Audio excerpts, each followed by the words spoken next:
Would you get into a giant bottomless hole to explore and find a whole lot of another species?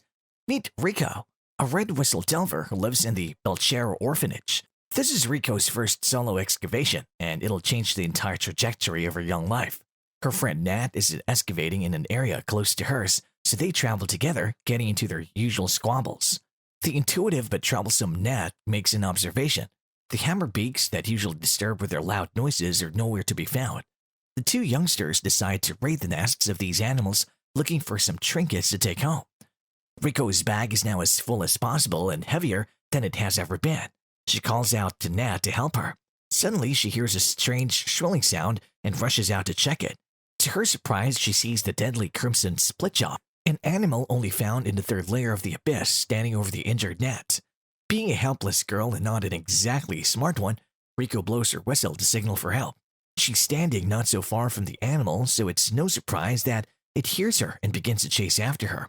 The animal attacks Riko with its tail, injuring her and breaking her arms. However, before it can attack her again, a light appears, signaling a blast. The animal has been badly injured, and it falls down a cliff.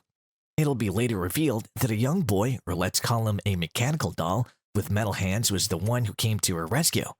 A knight in shiny armored hands, and the best part of all this is that he can shoot a blast from his hands similar to Iron Man's repulsor blast. Okay, let's go back to a recap. While searching around, Riko sees a mysterious boy passed out on the floor, and she immediately discovers that he's more of a robot than a human.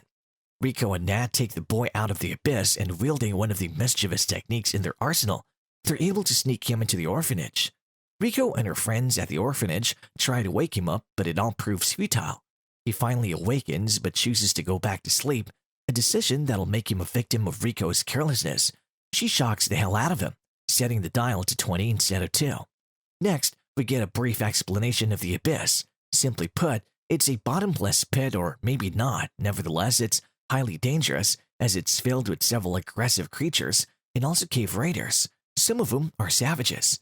The abyss has layers, and the deeper into these layers that a delver goes, the more severe the symptoms on the human body. Riko begins to remember a lecture that makes her think that the mechanical boy she has now, named Reg, most likely originated from the abyss, and as such will be immune to the curse of the abyss. The best part of her theory is the experiments she carried out on him when he was unconscious, and being such an exceptional scientist, she was able to prove that his dick seemed more real than mechanical. Yeah, I guess that's all you need to be immune to the deadly curse. The kids decide that Reg is an Abate, a treasure of the abyss and a collection of artifacts, and so they decide against turning him into the leader of the orphanage. Shiggy makes a plan to ensure that the mechanical doll is accepted into the orphanage, and the genius plan ends up being a huge success. Later on, Riko receives news that her uncle and his team have returned from the second lair. Together with Reg, she heads to the abyss to welcome him. On getting there, they see Uncle Hablog handing over a white whistle to someone, and it's revealed to be the whistle of Lyza, the Annihilator, Riko's mother. The White Whistlers are the highest ranks of the Delvers. They're great heroes who has gone to the deepest parts of the abyss, and soon Riko inherits her mother's white whistle, as is the tradition. Her uncle also tells her that she has a letter waiting for her. What follows next is a story of Riko's birth. As Lyza was pregnant with a baby, she was ordered to retrieve her relic, the Honored Bell, a relic found in the fourth layer of the abyss. The mission took a lot of time and resulted in the death of several team members, including Riko's dad. After Riko was born, she was placed in a relic known as the Curse Waiting Box and transported back to the surface, as Lyza and her remaining team member had to abandon the bell. Riko finally gets to see her mother's letter, and it reads, "I'll be waiting at the bottom of the abyss." Pretty straightforward, right? She also sees a creature that looks like Reg in her mother's description of the fifth layer. In a highly emotional scene, Riko tells her friends about her mother's letters, and as expected, Nat opposes her going to the bottom of the abyss, as it means she will never come back. The duo ends up fighting, and Nat says something he shouldn't have said. The young man said the truth, though. Riko has now finally decided to go, and Reg volunteers to go with her. We all saw that coming. Riko and Nat make up before she begins her journey into Anime Bermuda Triangle. Nat leads them to an alternate entrance of the abyss, and Riko promises to send several letters. The first eventful thing to happen in the abyss is Riko losing her star compass and she crowns it with an awesome quote that gives us a preview of things to come. Reg tells Riko that Leader is already chasing after them, and they begin to pack their bags in a hurry, continuing their descent. If a red whistle gets to the second layer, it's seen as suicide, and so any rescue team will stop chasing after them. The kids realize that Leader has given them a test, and to pass this test, they have to get to the second layer before he catches up to them. Amidst fighting off creatures that look like poorly mutated versions of real animals, a pursuer catches up to them, and it's revealed to be Uncle Hablog. He gives them some medicine and supplies and warns Riko about Ozin, the Unmovable, the white whistle in charge of the seeker camp, and the person who helped Lyza carry baby Riko to the surface. The second layer starts on a bad note for them as they fall for the traps of a corpse weeper, an animal that mimics the crime of its human victims to draw in more prey. The corpse weeper captures Riko and is about to feed her to its kids. Such a caring mother. Several of the animals attack Reg, and in his moment of desperation, he suddenly remembers that he has one of the strongest powers in the entire series in his hands. He fires the blast and kills some of the animals, including the one carrying Riko. She names the blast Incinerator, and Reg passes out for some time. The duo gets to the seeker camp, and Ozin is surprised that Riko is still alive. The white whistle is not impressed by the kids, and so orders her apprentice to listen to their stories. The apprentice advises them to come live at the seeker camp. However, Riko refuses as her mother is calling for her at the bottom of the abyss. When you're in Ozin's lair, expect anything. Riko goes out at night to use the toilet, but she's startled by a headless animal corpse. She hides in Reg's bed and ends up wetting the bed. In the morning, Ozin is as brash as ever, telling Riko and Reg that Lyza is dead. The handwriting in the letter isn't hers and that Lyza will never write such a thing. The young girl decides to confirm her mother's status for herself. Ozin begins to explain more about Riko's birth. Contrary to popular belief, the curse wedding box doesn't protect against the curse of the abyss.